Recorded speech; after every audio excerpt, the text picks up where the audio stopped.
Tiga calon wakil presiden, Muhaimin Iskandar, Gibran Rakabuming Raka, dan Mahfud MD akan beradu gagasan di panggung debat kedua. Debat calon wakil presiden yang berlangsung Jumat besok diharapkan tidak sekedar mengumbar gimmick, tapi membeberkan langkah konkret yang akan dilakukan terkait visi soal ekonomi. Bagaimana persiapan ketiga cawapres dan visi ekonomi apa yang mereka tawarkan untuk Indonesia? Sore ini kita akan membahasnya dengan tiga juru bicara dari ketiga cawapres. Yang pertama saya perkenalkan satu-satu, ada juru bicara Timnas Amin, Ramzi. Selamat sore Bang Ramzi. Sore. Ada juga juru bicara TKN Prabowo Gibran, Putri Komarudin. Selamat sore Putri. Selamat sore, Assalamualaikum warahmatullahi wabarakatuh. Waalaikumsalam. Dan juru bicara TPN Ganjar Mahfud, Pangeran Siaan. Selamat sore Pangeran. Sore Rifana. Oke, ini milenial masih milenial nggak? Oh masih Oh, dong. masih. Iya. Ya, dan bergabung juga melalui sambungan virtual ada pakar komunikasi politik Effendi Ghazali. Bang Ege sudah bergabung? Oke, tampaknya kita masih nanti bergabungnya Bang Effendi Ghazali nanti untuk memotret ataupun menganalisa bagaimana gaya komunikasi politik dari ketiga cawapres. Tapi saya mau ke tim sesnya dulu nih. Saya ke paslon 1 sesuai urutan 1, 2, 3. Nanti saya dari belakang juga 3, 2, 1. Tapi saya mau ke Bang Ramzi. Bang Ramzi, Yes. bagaimana kemudian persiapan debat dari cawapres Anda, Pak Muhaimin Iskandar besok? Karena kan Timnas Amin mengusung visi perubahan, jadi akan lebih banyak mengkritisi kebijakan ekonomi pemerintahnya Pak Jokowi.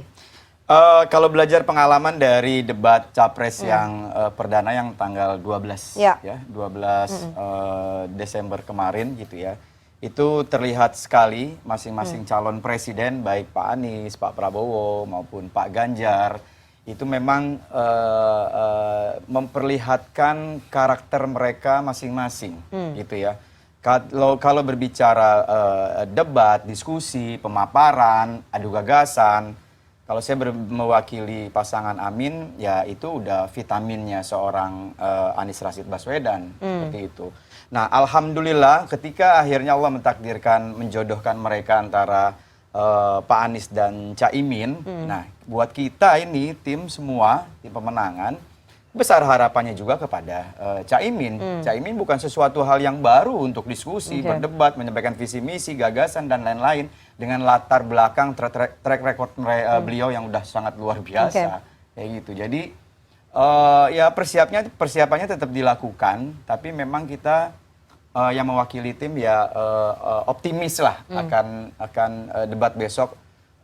Cawapres kita yang mewakili. Oke, Caimin akan lebih banyak mengkritisi kinerja pemerintahannya Pak Jokowi di bidang ekonomi nggak? Karena kan visi yang dibawa adalah visi perubahan ya. Kalau kita lihat dari debat perdana, Mas Anies tuh banyak sekali mengkritisi soal apa yang terjadi di masa era pemerintahannya Pak Jokowi di bidang hukum. Nah ini di bidang ekonomi, Caimin akan banyak mengkritik nggak? Saya rasa Caimin, kalau ditanya saya secara pribadi, saya yakin Caimin akan berbicara sesuai konteks tema debat yang dibawakan, gitu ya.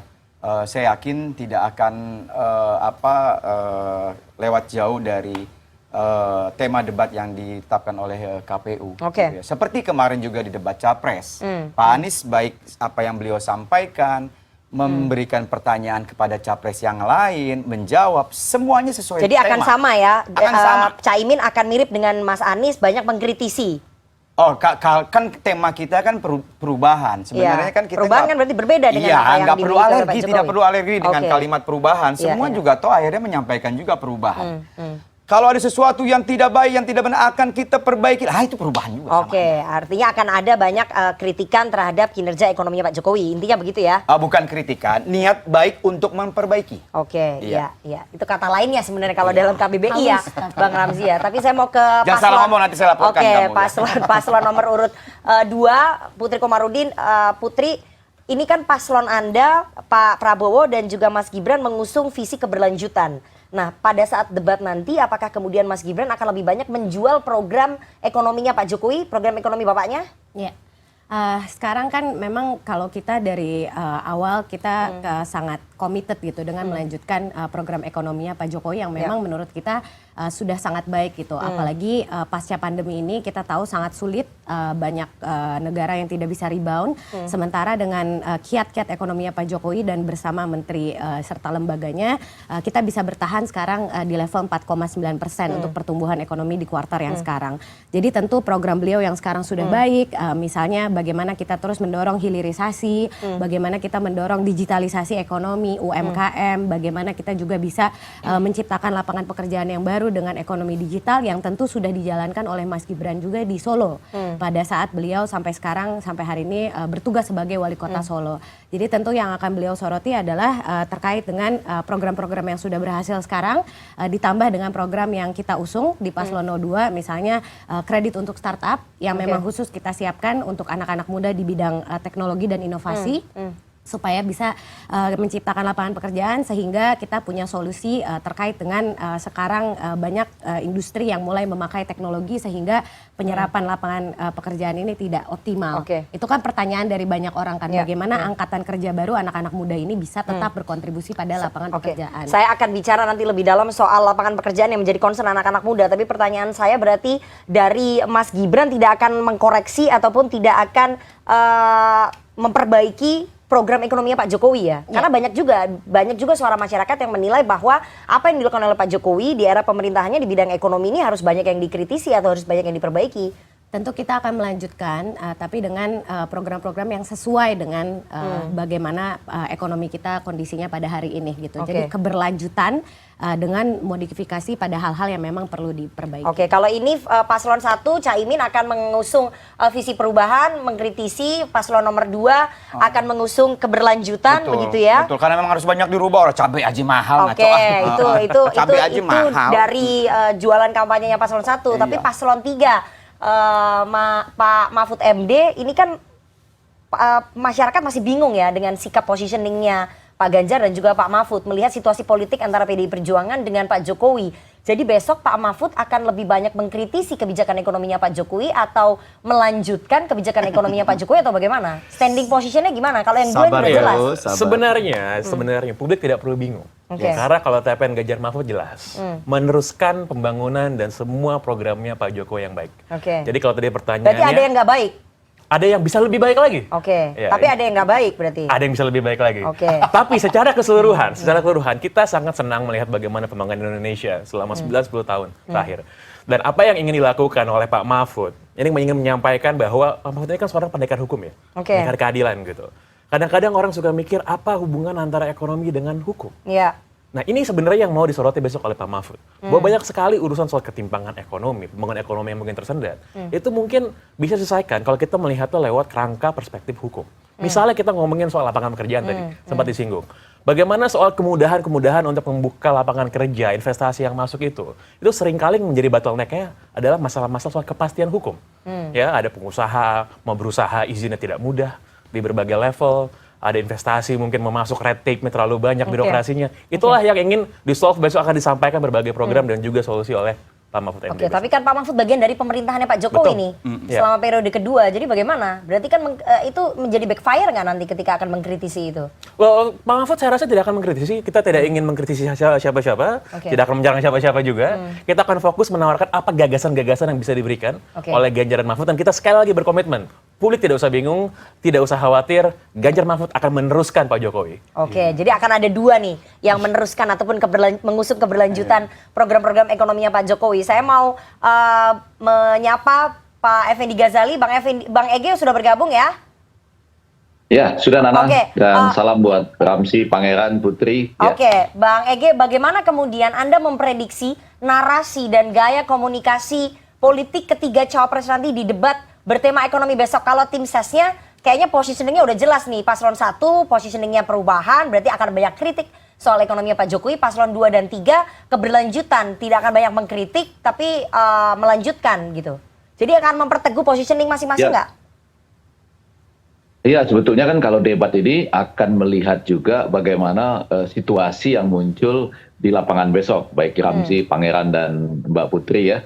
Jadi kalau misalnya satu sama lainnya belum mau menyerang tapi lebih normatif, nanti seakan-akan butuh satu waktu untuk mulai melontarkan satu atau dua dalam tanda petik. Kalau di Indonesia nggak enak disebut serangan, contrasting lah atau comparing ya. Jadi memperbandingkan atau mengontraskan antara satu dengan yang lain. Tapi kalau mendengar apa yang disampaikan Ramzi, Pangeran, serta Putri tadi, tampaknya yang akan memulai itu kalau mau bikin kejutan Gibran yang memulainya. Tapi kalau tidak, Caimin yang akan memulainya. Potensi itu terlihat dari Caimin itu memang kalau bicara ya, apalagi berdasarkan satu kali kesempatan debat yang tidak resmi bukan versi KPU itu, Caimin tampilnya lincah begitu ya, di sana sini agak sedikit selengean.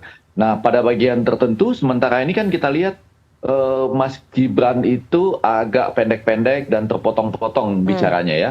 Kecuali besok misalnya dengan catatan yang baik atau dengan hafalan yang baik, Mas Gibran yang keluar lebih dulu menyerang, maka tentu situasinya akan menjadi berbeda.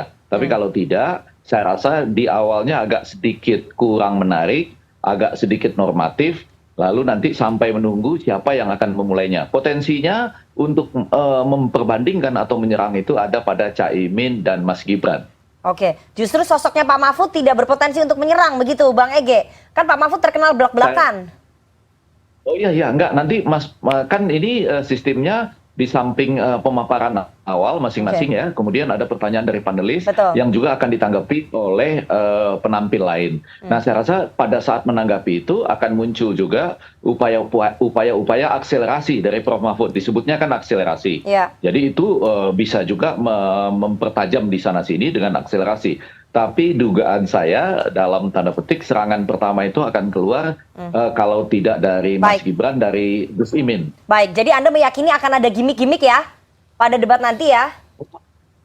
Kalau debat itu gimmicknya muncul dalam segala situasi, Nana ya. Jadi misalnya muncul dari ketenangan itu juga gimmick, atau mulai dengan sedikit selengean juga bisa gimmick untuk menunjukkan misalnya bahwa yang satu lebih tenang atau yang satu lebih berpengalaman lah bicara seperti itu di DPR ataupun di kabinet dan sebagainya. Baik, saya nanti akan tanya lebih dalam kepada tiga tim sesnya ya, gimmick-gimmick apa yang akan disiapkan oleh cawapresnya, tapi kita harus jeda terlebih dahulu untuk mengikuti azan maghrib. Kita akan kembali usai jeda, tetap bersama kami di CNN Indonesia Newsroom.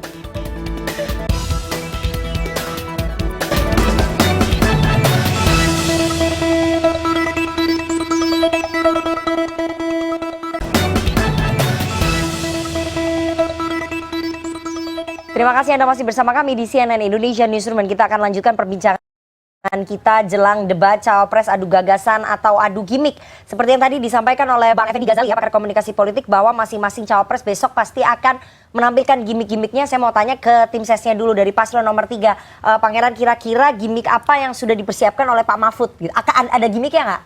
Gimmick saya rasa nggak ada gimmick ya, hanya substansi dan gagasan aja.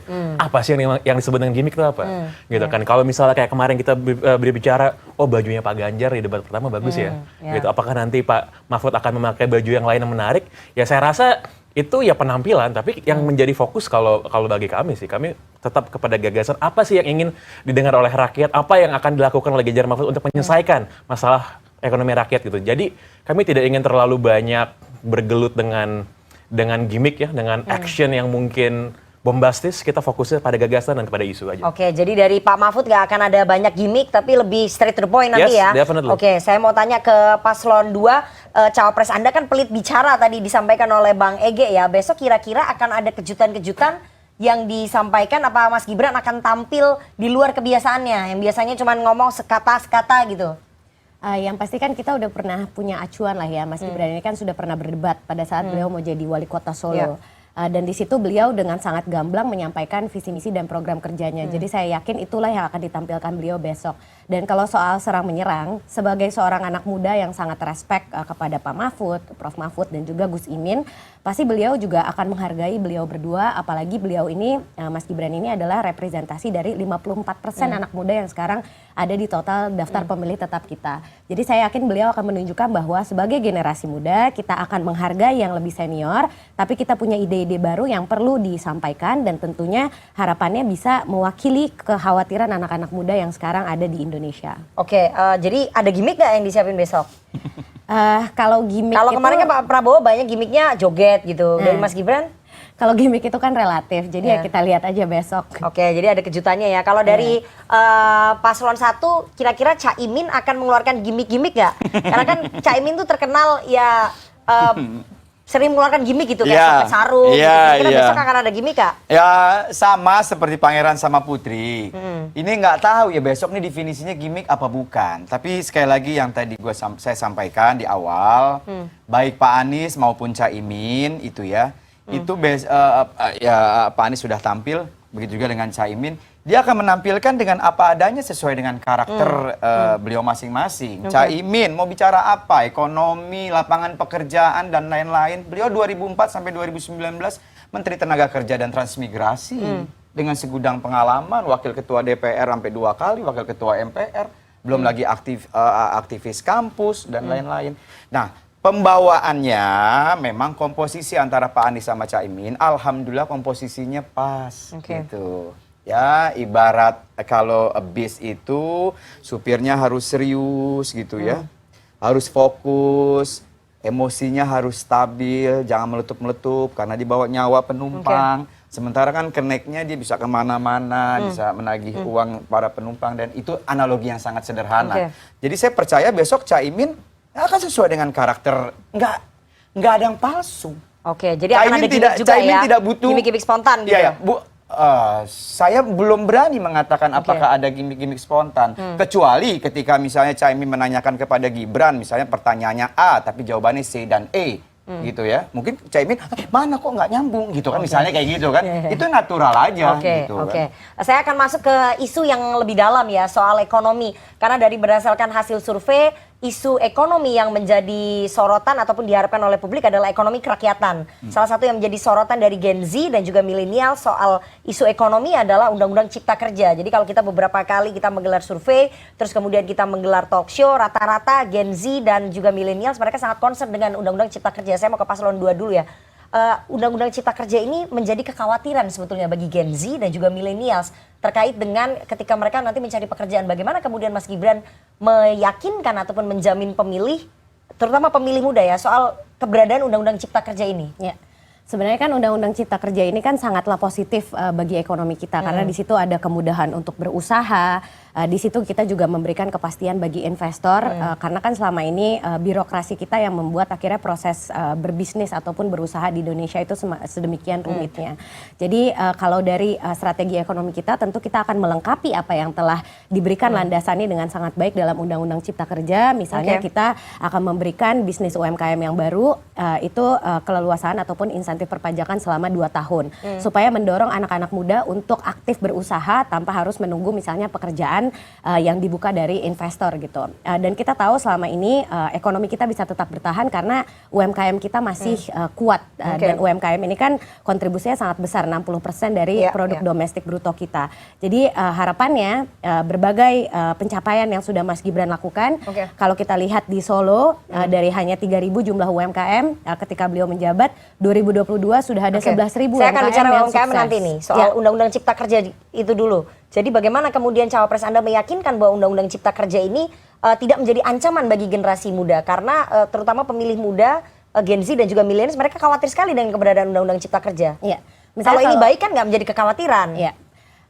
Kalau misalnya kekhawatiran ini kan sebenarnya ada komunikasi yang juga kurang efektif sekarang terkait dengan bagaimana undang-undang ini bisa memberikan dampak terhadap perekonomian kita.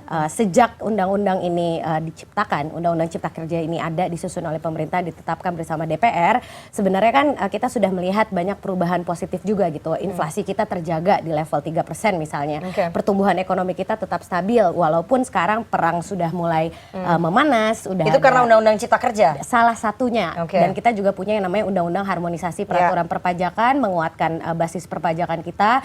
Di sektor keuangan kita punya Undang-Undang Pengembangan dan Penguatan Sektor Keuangan. Jadi landasan hukumnya sudah sangat kuat sekarang, hanya perlu kita dorong supaya ini bisa benar-benar masuk ke dalam sektor usaha, plus hilirisasi dan industrialisasi supaya angkatan kerja kita ini punya harapan nanti mereka punya lapangan pekerjaan yang sudah terbuka lebar untuk mereka. Oke, karena di mata generasi Z ataupun milenials yang sedang mencari kerja, Undang-Undang Cipta Kerja justru itu membahayakan untuk mereka. Ketika mereka bekerja di suatu perusahaan itu justru merugikan mereka. Nah itu yang saya belum dapat jawabannya nih. Mungkin besok cawapres Anda bisa meyakinkan pemilih ya ke paslon 3. Pak Mahfud sikapnya bagaimana nih soal Undang-Undang Cipta Kerja? Karena demonstrasi berlangsung terus, buruh tidak puas dengan Undang-Undang Cipta Kerja, Gen Z, millennials juga mereka merasa khawatir dengan adanya Undang-Undang Cipta Kerja. Gimana? Ya, jadi pada intinya Prof. Mahfud sebagai cawapres dan juga Pak Ganjar sebagai cawapres itu kan selalu mendengar sebenarnya apa sih yang menjadi keluhan dan concern dari masyarakat, terlebih juga anak-anak muda ya, lebih dari 50% gitu. Memang betul, memang faktor soal lapangan pekerjaan itu menjadi hal utama yang terus disuarakan. Tapi itu juga ada hubungannya dengan bagaimana ketersediaan lapangan kerja tadi dari bisnis yang dibuat, yang diciptakan, bagaimana para pengusaha di berbagai level itu juga ingin memulai usahanya dengan kepastian hukum yang jelas. Jadi sebenarnya kalau kita ngomongin soal kepastian hukum ya lagi-lagi kan kita ngomongin undang-undang ini kan adalah soal dasar legal ya, hukum gitu. Nah ini sebenarnya yang menjadi sorotan, menjadi fokusnya dari Pak Mahfud. Kalau tadi Anda bertanya gimana sebenarnya standing point-nya Pak Mahfud soal hal tersebut, ya kita tanya aja sama Pak Mahfud nanti. Kenapa? Karena dia kan juga bagian dari pemerintah yang melakukan dan juga melaksanakan undang-undang tersebut. Tapi intinya gini, keluhan masyarakat itu jangan sampai hilang, ya, jangan sampai dianggap dicurigai, gitu. Karena kan kita melihat ya, banyak tadi udah dibilang sama Putri, banyak hal-hal yang mungkin tidak terkomunikasikan dengan baik.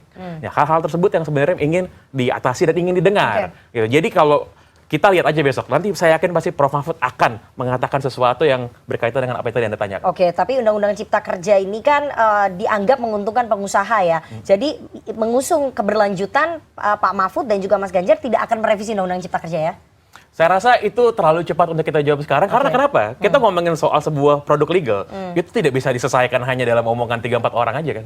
Ya, jadi saya rasa kita tidak boleh terlalu tapi kan dalam visinya sudah bisa dilihat dong bahwa kalau misalnya memang Undang-Undang Cipta Kerja ini ada masalah, ya lebih baik direvisi. Jadi visinya akan seperti apa? Kita selalu membuka peluang dan kesempatan untuk melihat apapun yang kita anggap baik dan bisa lebih baik lagi. Oke, kalau paslon 1 mengusung visi perubahan, sudah pasti akan merevisi Undang-Undang Cipta Kerja nggak? Karena Capres Anda sudah pernah bilang tuh akan merevisi Undang-Undang Cipta Kerja. Akhirnya terjawab kegelisahan kita. Makanya kan tadi saya katakan, kita tuh jangan alergi mendengar kata perubahan. Sebenarnya dalam hati kita, kalau kita mau jujur pakai hati nurani, akal sehat, iya ya, masih banyak kekurangan. Iya ya, rakyat masih teriak, sembako masih pada mahal dan lain-lain gitu ya. Jadi kalau menurut kita dari paslon 01 yang membawa tema perubahan, perubahan itu tidak ada masalah untuk dilakukan. Kita sebagai manusia, sebagai pemimpin, baik presiden, menteri, semuanya level yang mendapatkan amanah, bukan manusia yang sempurna. Jangan merasa diri kita menjadi orang yang sombong. Gitu ya. Jadi akan merevisi nggak? Merevisi atau tidak bukan hak saya yang harus menjawab hal itu, tapi paling tidak poinnya jika ada sesuatu yang dirasa tidak baik atau kurang baik atau kurang sempurna, idealnya kita rubah. Bukan untuk mereka para pemimpin yang mendapatkan amanah, untuk rakyat. Rakyat sekarang udah pada teriak-teriak. Ya kan? Kan ketika ditanya ini apa cabai aja mahal, Caimin sempat ngasih solusi ya harus ada penekanan harga dan lain-lain gitu ya, bukan hanya menjawab sekedar ini kan akhir tahun biasa gitu ya, sembako mahal gitu, itu juga turun lagi gitu ya. Udahlah, pada intinya kita jangan menjadi manusia-manusia yang merasa kita telah melakukan kesempurnaan di dunia ini. Tapi kan Mas Anies dan juga Caimin sih ketua umum partai ya, dan PKB dulu menyetujui juga sih Undang-Undang Cipta Kerja. Jadi Nasdem juga gitu. Jadi dari daftar itu kan semua partai menyetujui, hanya PKS yang enggak. Hanya PKS yang tidak menyetujui soal Undang-Undang Cipta Kerja. Jadi bagaimana? Akan merevisi Undang-Undang Cipta Kerja nggak? Pak Anies ini kan bukan orang partai. Kalau mendapatkan amanah presiden, beliau yang akan membawa perubahan itu. Tapi Caimin cawapres besok debat, dia kan ketua partai. Nanti kita lihat aja besok. Ya ini belum udah mulai panas ya, tim seksinya aja ya. Saya mau ke Bang Ege dulu. Bang Ege, dari debat perdana kemarin yang bisa kita lihat bahwa Mas Ganjar dan juga Mas Anies ini terkesan mengeroyok Pak Prabowo. Apakah positioning ini akan kira-kira sama pada debat cawapres nanti? Nah, saya menjawab yang itu dulu ya pelan-pelan. Satu, soal gimmick itu tidak selalu harus negatif. Seakan-akan pengelabuan untuk memberikan kesan tertentu, enggak. Gimmick juga bisa menutup kalau kita kelihatan agak bingung sedikit, atau menciptakan suasana, atau jalan masuk untuk memberikan kejutan. Nah, sekarang balik ke pertanyaan Nana tadi. Saya rasa betul-betul besok itu tergantung pada situasi, karena jangan juga berlebihan. Melawan anak muda itu juga tidak gampang loh. Kalau kita belajar dari berbagai debat yang lain, itu harus hati-hati juga terhadap anak muda. Ya, kita tahu Kennedy menang terhadap Nixon, kemudian Clinton juga menang terhadap Dole. Artinya pada bagian-bagian tertentu mereka bisa menampilkan sesuatu yang menarik. Jadi saya pada hari ini ingin mengatakan bahwa besok itu seakan-akan ada saling lihat atau saling tunggu lebih dulu. Kalau Prof. Mahfud seperti tadi sudah digambarkan oleh Pangeran, pasti akan tampil secara memikat atau tajam untuk mencoba memberikan jawaban atau rebuttal ya, untuk lebih memberikan kesimpulan sesuai dengan posisinya pada saat ini. Tapi saya menunggu baik Gibran maupun Gus Imin untuk kemudian keluar dengan sesuatu yang sekali lagi kalau di Indonesia seakan-akan menyerang itu adalah sesuatu yang kurang bagus. Padahal rakyat itu ingin, khususnya pemilih bimbang, itu ingin sekali ada semacam contrasting atau perbandingan antara kedua atau bahkan ketiga penampil ini. Sehingga kemudian kalau mau lebih diperkecil lagi, ada istilahnya what is in for me. Kami dapat apa? Jadi kalau misalnya itu ada semacam katakanlah upaya yang terlihat seakan-akan lebih banyak mengarah kepada Mas Gibran saja, kan lebih ingin dilihat pada pemerintahan yang sekarang ini sudah memberikan apa, misalnya kepada milenial atau pemilih muda. Nana, saya mau bilang begini, kalau yang diperdebatkan itu adalah soal undang-undang cipta kerja atau omnibus law, nggak terlalu banyak dampaknya bagi anak-anak muda atau pemilih bimbang kita. Lebih khusus lagi, apa yang bisa diberikan oleh mereka yang sedang mencari pekerjaan misalnya. Atau mereka yang selama ini dalam upaya mendapatkan pekerjaan itu butuh orang dalam, atau dalam mendapatkan pekerjaan itu terhambat pada wifi, atau terhambat pada hal-hal seputar itu. Jadi apa yang betul-betul bisa berarti dan langsung mereka dapat. Kalau konsepnya makro, rasanya walaupun ada yang mengatakan saya akan revisi atau saya akan cabut, nggak terlalu langsung pengaruhnya, Nana. Oke, baik. Saya ke putaran terakhir ini ya. Saya mau ke paslon nomor 3 dulu. Paslon Anda dan paslon 1 kan masih tertinggal dari paslon 2 ya. Debat ini kan diharapkan bisa merebut suara swing voters ataupun undecided voters. Nah, di debat cawapres ini apa yang kemudian bisa diharapkan untuk merebut suara-suara swing voters dan juga undecided voters ini? Ya, kalau masalah tertinggal itu kan pertandingan ini masih lama ya, masih panjang gitu. Sesuatu masih bisa terjadi dan kita melihat berbagai deviasi hasil lembaga-lembaga survei ini dengan perasaan yang gembira dan juga antusias sebenarnya. Kita masih banyak yang bisa kita lakukan. Tapi apa yang sebenarnya ingin disampaikan sih besok? Ada beberapa program sebenarnya akan diluncurkan oleh Prof. Mahfud besok. Salah satunya adalah apa yang menjadi program utama kita adalah program KTP Sakti. Program KTP Sakti ini adalah sebuah program untuk meneruskan berbagai program kartu-kartunya Pak Jokowi yang sangat luar biasa. Jadi jadi satu kartu? Iya, jadi semua kartu Indonesia Pintar, kartu Indonesia Sehat, segala macam semuanya itu kan ada banyak tuh ya. Gimana cara biar publik bisa dipermudah untuk mendapatkan akses dari kehadiran negara pada kehidupan mereka, bansos, lalu layanan publik, nah semuanya itu mau kita solve, nanti bisa diluncurkan adalah program KTP Sakti. Nah itu hanya satu aja dari sekian banyak program yang akan diluncurkan juga. Yang sudah pernah disampaikan adalah internet yang super cepat, gratis dan merata di semua institusi pendidikan di Indonesia. Bagaimana anak-anak muda Indonesia ini, para pelajar ini bisa nggak ada halangan untuk bisa mengakses informasi, jendela dunia, agar mereka bisa compete untuk generasi emas Indonesia di masa depan. Oke, jadi bentuk kartu KTP itu adalah bentuk keberlanjutan dari program kartu-kartunya Pak Jokowi betul, gitu maksudnya ya. Ya. Oke, ke paslon 2, Mas Gibran kan di underestimate ya oleh banyak orang pada debat besok gitu. Kira-kira bagaimana kubu paslon 2 meyakinkan bahwa besok akan ada banyak kejutan dan bisa merebut suara hati swing voters terutama pemilih muda dan juga Gen Z? Ya. Anak muda memang sering di underestimate. Jadi kalau tadi Bang Ege bilang anak muda tuh perlu hati-hati juga kita menghadapinya. Justru saya senang gitu karena beliau membuktikan bahwa memang kita punya sesuatu yang tidak bisa ditawarkan oleh generasi sebelumnya, yaitu adalah inovasi dan kreativitas. Misalnya kalau di Paslon 02 kita selalu fokus pada program makan siang dan susu gratis, dan di situ kita bisa membawa economic multiplier effect-nya sampai dengan 6 kali. Kita melibatkan BUMDes di situ, koperasi di desa, kita melibatkan seluruh supplier, petani, peternak dan juga nelayan untuk bisa menyediakan bahan makanannya. Itu bisa alokasi APBN kita? Dan berat nggak beban APBN kita itu? APBN plus kerjasama dengan pengusaha lokal tentunya, petani lokal, peternak lokal yang bisa mereka menumbuhkan ekonomi di masing-masing kabupaten kotanya juga, karena program ini nanti akan melibatkan seluruh stakeholder di kabupaten kota tersebut. Jadi bukan hanya dari pusat turun ke bawah, tapi ini benar-benar meningkatkan ekonomi dari level provinsi dan kabupaten kotanya. Dan ini yang harus masyarakat dengar besok, dan besok Mas Gibran akan menyampaikan bagaimana program makan siang dan susu gratis ini bisa benar-benar menjadi salah satu solusi dari kesulitan kita terkait dengan pangan, dan bagaimana petani dan peternak kita sekarang masih banyak yang terjerat rentenir ataupun kesulitan sekarang. Baik. Jadi itulah yang harapannya nanti bisa merubah pandangan swing voters terkait dengan program-program ekonominya Paslon 02. Oke, Paslon 1 Caimin kira-kira bagaimana untuk bisa merebut suara hati swing voters dan juga undecided voters, mengingat surveinya paling buncit ini, Paslon Amin? Kalau bicara survei saya nggak bisa bicara banyak ya, karena kan profesi orang lain gitu ya. Saya nggak berhak untuk banyak berkomentar gitu ya. Nah, pertama, beberapa bulan ini setelah mereka deklarasi, terus akhirnya daftar ke KPU, Pak Anies punya program Desak Anies, ya. Hampir di setiap kunjungan ke daerah dia selalu mengumpulkan anak-anak muda. Berarti dan selepet Amin itu? Selepet Amin, Caimin yang ngejalanin gitu ya. Berarti keluhan dan apa yang ingin diinginkan oleh, kalau bicaranya Gen Z sama milenial ya, mereka berdua, terutama Caimin untuk debat besok sudah mengumpulkan banyak materi kegelisahan dari anak-anak saudara-saudara kita yang ada di luar sana gitu ya.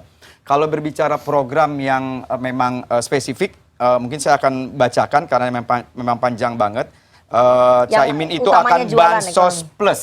Oke, apa itu? Akan bansos plus, itu plus pengiriman data, penerimaan diperbaiki, layanan juga diperbaiki, nominalnya juga diperbaiki.